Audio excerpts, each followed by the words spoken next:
Welcome to the last stop on my retro journey, where this time I'll be taking a look at my collection of games for the Xbox.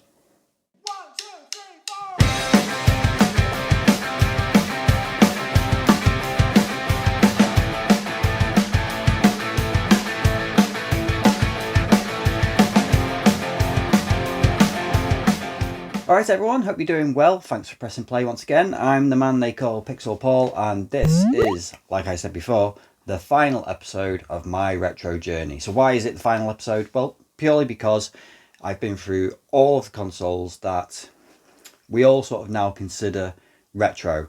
Now, it's a bit of a weird one because I know PlayStation 2, GameCube, Xbox, are they retro, aren't they retro? Well, some people say they are, some people say they aren't.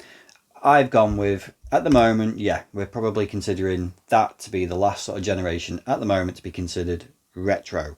When the next generation falls into that category, I don't know. I'll let everybody else decide that. But for me, and for my retro journey, and this series of videos, I've said the Xbox is going to be my cut-off point. I don't have any consoles from that generation. Well, I don't have any more consoles to show you from that generation or before. I suppose the only other one I could have had was maybe like, I suppose maybe the Game Boy Advance, but I don't have many Game Boy Advance games.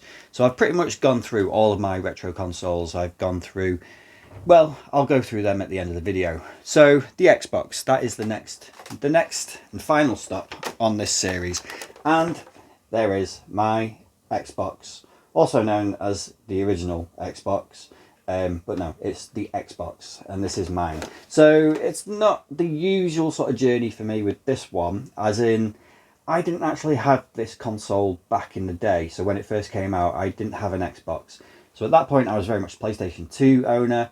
I also had a GameCube, but I didn't have an Xbox. So I first started to play Xbox games when I got my Xbox 360. So when I moved from PlayStation 2 into the next gen, I jumped to the 360. I sort of jumped ship, if you like, and got the 360 first. And part of the reason was to play Xbox games. And in particular, one or two games which I knew were only available on this, and I really wanted to play them as well. So how did I come into the possession of this one? Well, again, not a fantastic story or anything like that. This was purely sort of just given to me by a friend at work. He was sort of offloading a few bits and pieces, including this Xbox. He didn't want to sell it, so he knew that I was sort of like into my gaming and that, and he sort of passed it on to me. And I've still got it to this day. And it's quite a nice looking console, actually. It's still in decent condition. The only thing with this particular console is that the on and off button doesn't work. So the only way to turn this on or off is to literally either put the power lead in the back or turn it off and on at the wall. But other than that, this works perfectly well. And you'll see that I'm holding that with one hand, and that's quite impressive because it's actually really heavy, this console. So my fingers are probably not going to be working tomorrow, and I won't be able to do any work. But yeah, I think it's quite a smart looking console. It's big, it's bulky, but it's quite bold. And I do love the sort of design on the top of it. It's just it's a nice looking console, I think. So I do like it. I do like that. And then of course, with the console comes the controller. And I know people call the Xbox controller the Duke.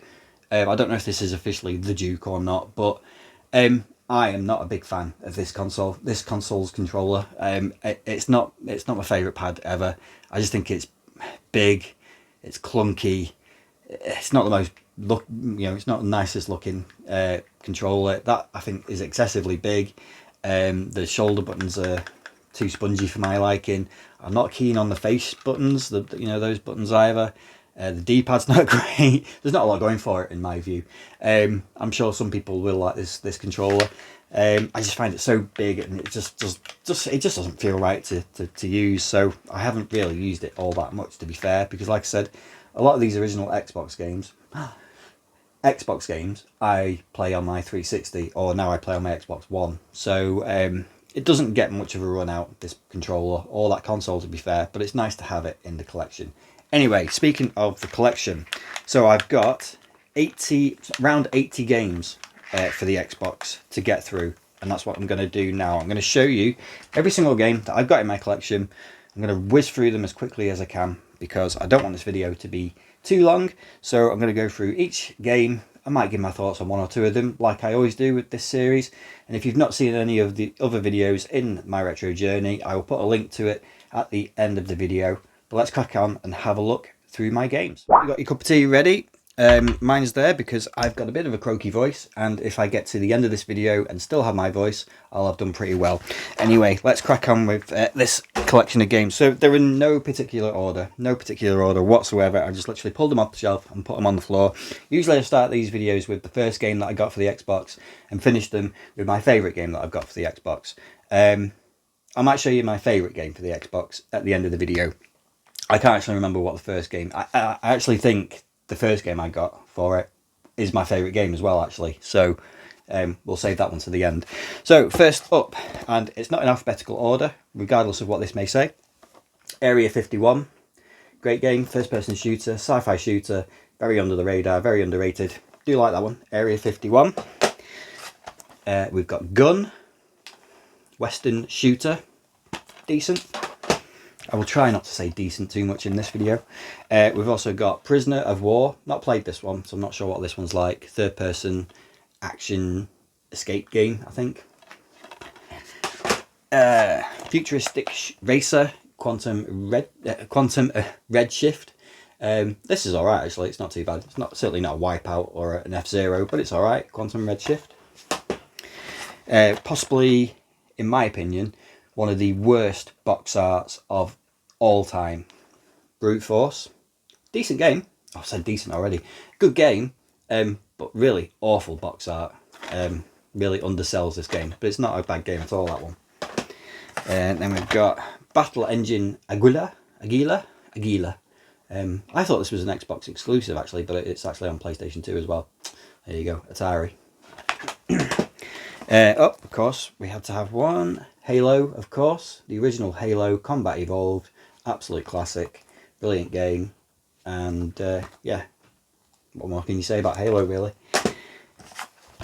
Next up, Burnout 2, Point of Impact. Great racing game. Series peaked with this one, in my opinion. We've got another Halo. Halo 2 Multiplayer Map Pack. Right, nice one, this one. Halo 2 Steelbook Edition. So I got this last year and I got it for a really decent bargain price off Music Magpie, I think it was. But yeah, great steelbook. Not too many steelbooks available for the Xbox. Halo 2, another one I'll show you in a bit. I know Doom 3, which I haven't got, but I think that might be it. But yeah, limited collector's edition. Nice one. And we've got Dead or Alive Extreme Beach Volleyball. Dead or Alive 3. And Dead or Alive Ultimate, which is a really nice package, that one. There's some really, a lot of content in that one. So yeah, Dead or Alive Ultimate. Then we've got Halo 2, of course. Absolute banger. Sega GT 2002. Some of these are recent pickups, actually. This one was only a couple of weeks ago at the car boot sale. Jade Empire. Love the box art on that one. Gorgeous cover on that. Constantine, based on the movie with Keanu Reeves. Not played that yet. Total Immersion Racing. Again, that was a dirt cheap buy off the car boot sale not too long ago. And Fable The Lost Chapters, which was a sort of gift off Retro Gamer Dan on Instagram. And another steelbook, one of the others I was talking about, Unreal Championship 2. Nice steelbook, that. I was really happy to find that and pick that up. And then GoldenEye Rogue Agent, which is rubbish. The next pile, and I got through that pile quite quick actually, so I might have to pace myself a little bit. So next up, Reign of Fire, based on the movie. The poster or front cover looks way more exciting than what the actual movie is, and same with the game really. Then we've got Lord of the Rings, Must admit, I've not tried this one yet. Not quite sure what kind of game that is. Not the best cover on that, actually. I think it's more the box than the actual cover itself. But yeah, Lord of the Rings. Conflict Desert Storm, a charity shop favourite, that one. Another charity shop favourite, Ghost Recon 2, Summit Strike. I don't know why I picked this one up. I'm not sure. It must have been really cheap. Cars. Yeah, it's not the usual sort of game I get. Maybe on the Wii, but it must have been really cheap. So, Cars. Stolen. Don't think I've tried this one yet. I've not played it. Yeah, looks like a sort of poor man's, I don't know, just a poor man's game. But yeah, Stolen. This isn't a bad one, actually. Blinks the Time Sweeper, 3D platformer. That's alright, this one. Next up, Galleon. And then we've got, this isn't a very good one either, Dark Angel, based on the TV show. That's a pretty rotten game, to be fair. Enter the Matrix, which I think is not that bad. I remember when this came out and it got slated a little bit. I don't remember what particularly for, but it got slated a little bit. And I played it not that long ago, earlier in the year, and I think it's alright, actually, Enter the Matrix. It's certainly better than Path of Neo, I thought, anyway. But yeah, I think that's alright. That new Matrix film was rubbish, though. I just didn't get that. It was just terrible. Well, they're all terrible, apart from the first one, really. 13, great cel-shaded first-person shooter. Good game, that one. Star Trek Shattered Universe. Then next up, Jaeger, with that upside down spine, which really annoys me. But yeah, Jaeger, nice shooter, shoot 'em up. Another charity shop favourite, Rainbow Six 3. And I think that's the thing with Xbox at the moment, is that it's one of my favourite consoles to collect for because it is really cheap, I think. When you compare it to some of like the other consoles recently, 360 obviously, and PS3 a year or two ago, even PS2 this year, and sort of PlayStation 1, they all seem to be just going up and up, and some of them are going to like ridiculously crazy prices. But the Xbox games, I think they've gone up, but I don't think they've gone up madly. I don't think they've gone up to sort of crazy or stupid amounts. They've just seemed to have sort of levelled quite nicely, really. And I think a lot of them are really sort of affordable. And like I said, I've picked up quite a few Xbox games recently, car boot sales, charity shops, CEX obviously, and they're just affordable, and probably more affordable than the PlayStation 2.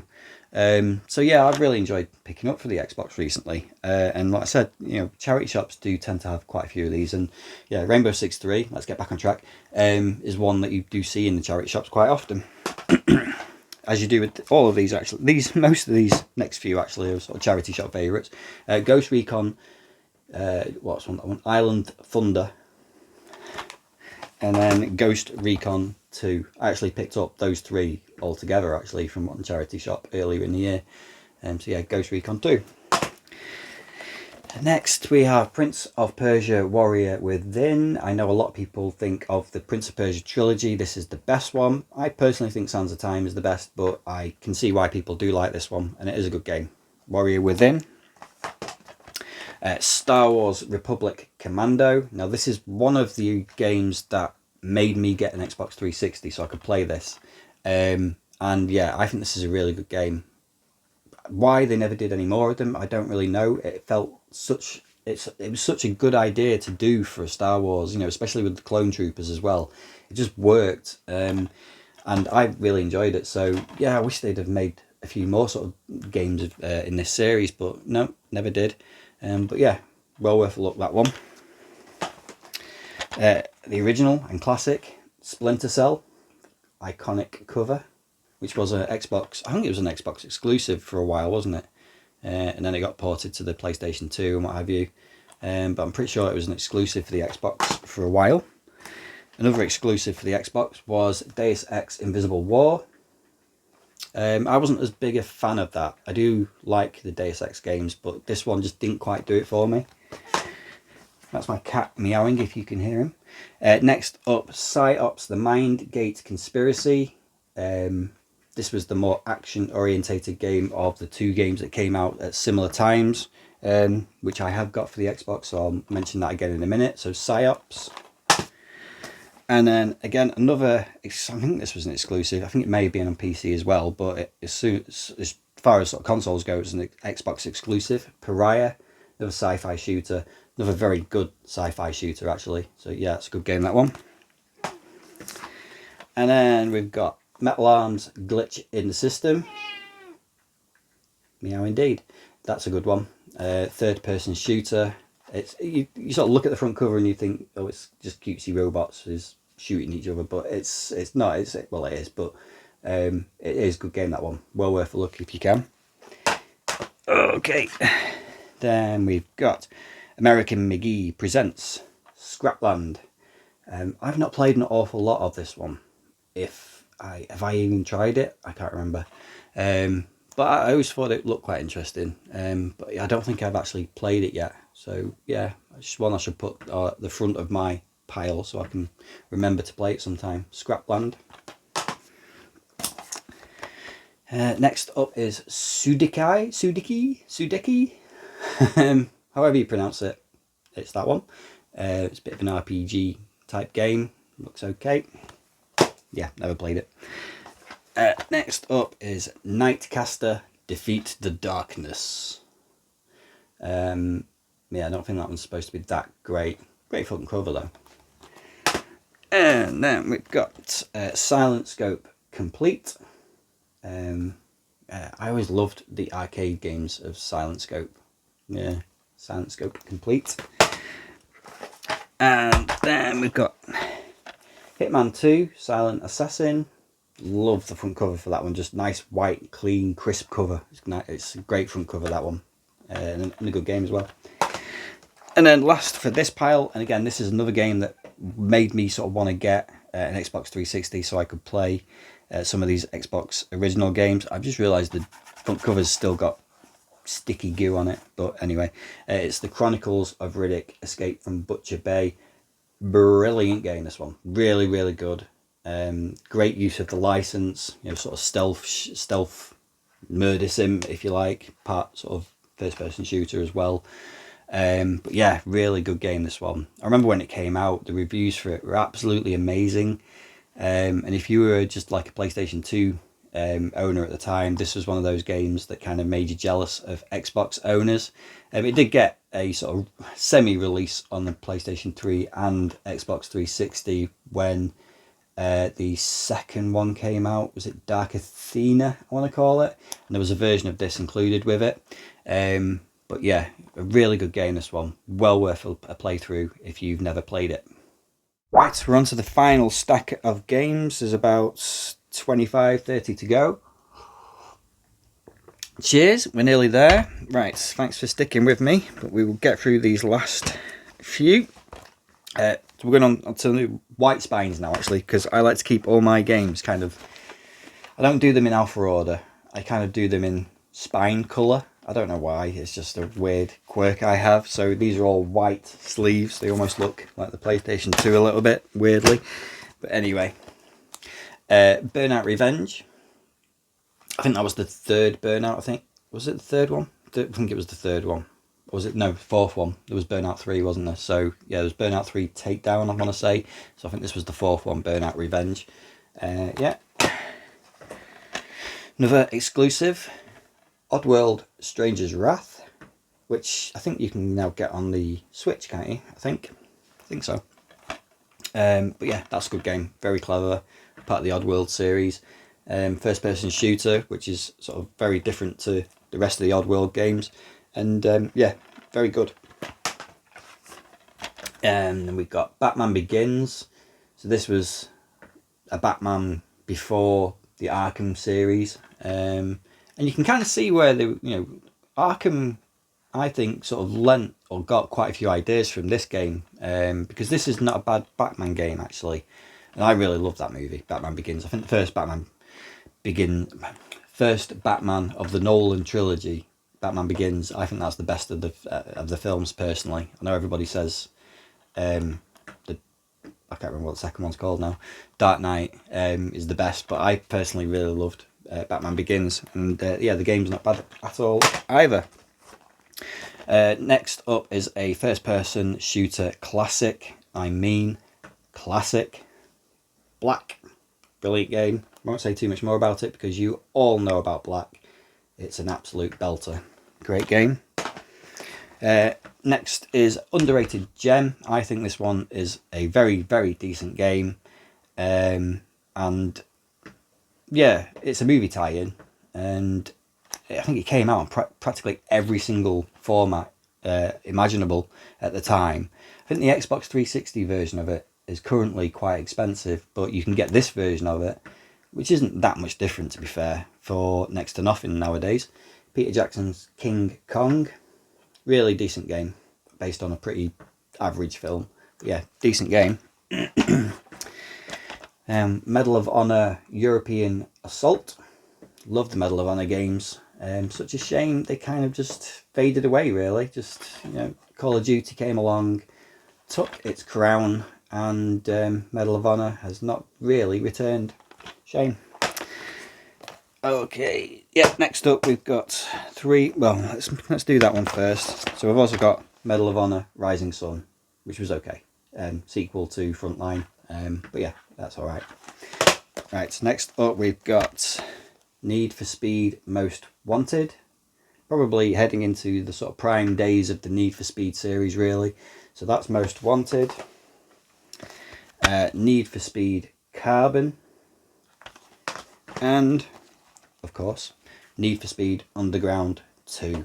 I got all three of those, I think, from a charity shop once for like £1 each. So yeah, great pickups those. But yeah, that's an absolute classic. Underground 2, brilliant game, great soundtrack, great race modes in it. Yeah, love Underground 2. And if you've watched any of these videos before, you know I show you the games, I put them over here, and usually some way part way through the video, they all collapse on me. So I'm doing my best not to let them fall over this time. Fingers crossed. We're nearly there. Next up is my Xbox version of Tomb Raider Legend. I've spoken about this game way too many times, so I won't say too many more things about it, other than I do still love it. Next is True Crime Streets of LA. I've got the sequel New York City on PlayStation 2. There you go. And then Mission Impossible Operation Surma. I've not played this one, I must admit. Probably never will. I might do at some point, you never know. Seems to be a lot of Atari games on the Xbox and around this time. Just realised that, but that's another Atari game there. Should have worn my Atari t-shirt. Right, Reckless, the Yakuza missions. Yeah, I've still not played this one either, actually. I think it's a bit sort of Demolition Derby / The Crew / you know, other generic sort of racing crash games, that sort of thing. Looks alright though.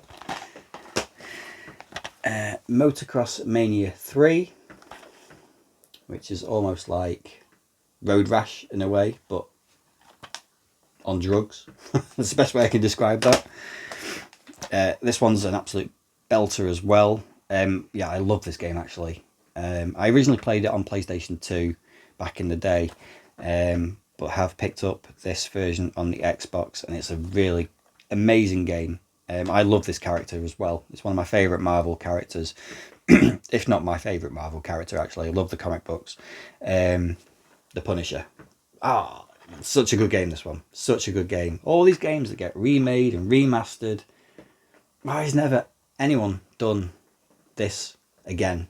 Or, you know, why no one's ever touched the license again? You know, so many games that you could have made out of the Punisher. I know there's the arcade games, and I think there was a Game Boy game, and possibly even an NES game at one point. But, you know, on modern consoles, why has no one ever made another game based on the Punisher?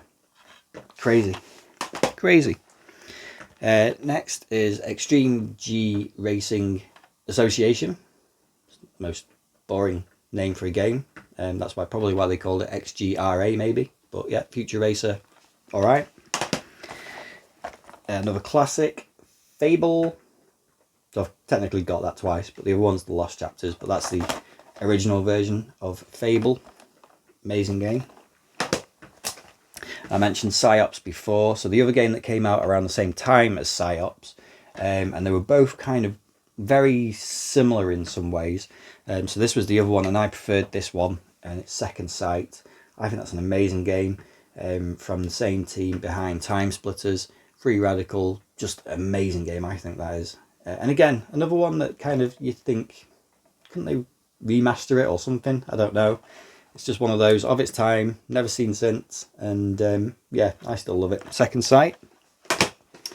Okay, we're nearly there. So this game is a game that has gone up in value over the last couple of years, actually. When it came out, it sort of went, it's another under the radar sort of hidden gem, I suppose, in a way. But it's a really decent game, very dark kind of Western vampire type game, a little bit like Evil West from a couple of years ago. Dark Watch. So yeah, that is a really decent first person shooter, that one. If you liked Evil West, give this a go, because you probably will like this as well. It's very good. One of my all-time favourites, and you'll have to excuse the front cover because it's got, again, sort of sticky labels on the front of it, but you'll get the idea. Freedom Fighters. Love that game. Brilliant one. Got that on GameCube and PlayStation 2 as well. Okay. Right, next is Forza Motorsport, the original Forza. And then WWE Raw. This is not the best wrestling game ever. They really struggled with wrestling games in this generation. I know there was like the SmackDown games on the PlayStation 2. Here Comes the Pain, Know Your Role, and Shut Your Mouth. They were good. They were alright, weren't they? But the GameCube wrestling games were terrible. They were awful. Let's be honest. Let's put nostalgia to one side. They were awful on the GameCube. And the Xbox games weren't that much better. They were kind of in between the the PlayStation ones and the Cube ones. But yeah, just very, almost feels like a low budget wrestling game, this one. It's just not great. There was Raw 2 as well. I think it had Goldberg on the front. But yeah, disappointing, that one. Okay, we've got X-Men Legends. I've only got the first one. I haven't got X-Men Legends 2. I'll have to look out for that one. But yeah, X-Men Legends. Another classic, Metal Gear Solid 2 Substance. Yeah, great game, that one. I think I've spoken about Metal Gear Solid 2 recently, actually, on one of my other videos, so I won't say too much about it. But yeah, brilliant game. Good version of it, this, actually. Yeah, I'm going to have to play that again at some point. Doom 3. So this is another one which did come in a steelbook, but I don't have the steelbook version. I've just got this sort of standard version of it. I wouldn't mind finding that steelbook version of it, though. But whenever I see it around, it's always got that dreaded rust all over it, sadly. So I've never picked it up. But yeah, I'd like maybe the steelbook version of that. But Doom 3, amazing game. Annoyingly dark. But yeah, I wouldn't mind playing this in VR as well. There is a VR version of Doom 3, so I wouldn't mind getting that on there, on that as well. Next up, Turok Evolution. Now, when this first came out, I wasn't that impressed with it. In fact, I thought it was pretty rubbish, actually. But I played it not that long ago. Well, I'll say not that long ago, probably about 18 months ago, actually. And it's alright, it's not that bad. It's not that bad at all, actually. You can usually get this really cheap as well. But yeah, Turok. Sega Soccer Slam. Great front cover on that one, love that. Quite hard to come by, this one, I think, at the moment. Certainly in CEX as well. I'm sure I spoke to somebody about this game, and they were struggling to pick it up for some reason. So yeah, good one though, Sega Soccer Slam. And we're nearly there now. Next one is a Rare game, so a game from Rare. Not one of their better games, but not the worst either. Grabbed by the Ghoulies. Yeah, I mean it's okay. It's not like I said, it's not the worst Rare game ever. It's not the best Rare game ever. It's kind of a Rare game, just with sort of a spooky setting in a way. So yeah, Grabbed by the Ghoulies. Good one for Halloween. Then we've got Star Wars Jedi Knight Jedi Academy, which is yeah, it's alright, not a bad game, that one. fairly sort of standard. Well, I say it's fairly standard Star Wars stuff. I think the first one was probably better. If I can remember what the first one was called. Was it just Jedi Knight? I can't remember. But yeah, I think it's alright, that one. Long time ago since I played that one. And we've got Project Gotham Racing 2, the racing game series that time forgot. And of course, Project Gotham Racing. And that is my Xbox collection. I think it's about 82 games. 83 including this one, because I've saved my first Xbox game ever and my favourite Xbox game ever to the end. And you will probably be able to, if you've been watching my videos for any length of time, you'll probably be able to guess which game this is, because I've talked about this game before. I've mentioned it as being one of my favourite games ever. It's probably my second favourite game ever. And I just think it's still an incredible game. It still needs its sequel. I still need closure on this game. But it's not going to happen, is it? Half-Life 2. Absolute Stonewall classic. Brilliant game. Just sort of... Is revolutionary the word? I don't know if revolutionary is the word, but it's just a brilliant game. I've spoken about this game so many times. I don't want to bore you with going through it all again. But yeah, I just love Half-Life 2. I think it's an amazing game. This was the reason that I wanted to get an Xbox 360 so I could play this game finally, because obviously at that point the orange box, wasn't a thing. You could only sort of play it on PC. Then this version came out on the Xbox, and then we sort of moved into the new generation. I think I didn't go for like an Xbox at that time because the sort of new consoles were starting to come out. And I thought, well, rather than go back a step, why don't I just go for the Xbox 360 and play this on that, which I did. I think at one point I may have had the PC version of it to try and play it, but my laptop or whatever it was I was using at the time didn't really run it properly. I have no idea about PC gaming, so yeah, I just bought it on the off chance that maybe I'd be able to run it and play it, but it didn't quite work. So yeah, when it got its Xbox console release, it was one of the first games I picked up for the 360 to play. I think Gears of War was the first 360 game I bought. I think this was actually the first game I actually played on the 360. I'm sure it was actually. So yeah, just absolutely amazing game. Atmospheric, handles like a dream. Just completely immersive, because you never see him talk. You never hear him talk. You never see him. It never breaks out of the character. It's all seen through his eyes, and it's just an amazingly clever game, and one I just absolutely love. So yeah, Half-Life 2 is the last game in my Xbox collection. So I hope you enjoyed that look through my Xbox collection. And like I said before at the start of the video, that is going to be the last video of my retro journey. So what am I going to do next? Well, I've got other consoles to show, so I will probably just rename these to my gaming journey or something like that, because I'd still like to maybe show you through my Xbox 360 collection, my Nintendo Wii collection, DS, 3DS, PlayStation 3, PlayStation 4, PlayStation 5 maybe. So I've still got plenty of games in this collection to show you. But as far as retro gaming goes, I've probably stretched the retro term as far as it will go, or as far as I will allow it to go, before people start to go, that's not retro, which some of you may be already doing. Sorry. Anyway, I hope you enjoyed that. I hope you've enjoyed that series as well. If you want to catch up on all the other videos, so I did Game Boy, I did Super Nintendo, I did NES, Mega Drive, N64, PlayStation, GameCube, and Xbox. I think I may have missed something. I might have done. I might not have done. Not sure. But yeah, those were all the other episodes. So I'll put a link to that at the end of the video, which you will see pop up here probably shortly. And yeah, hope you enjoyed it. So if you're not already subscribed to the channel, if you can hit that, or maybe there, we'll have it there. If you can hit that subscription button, that would be great. And I will see you next time.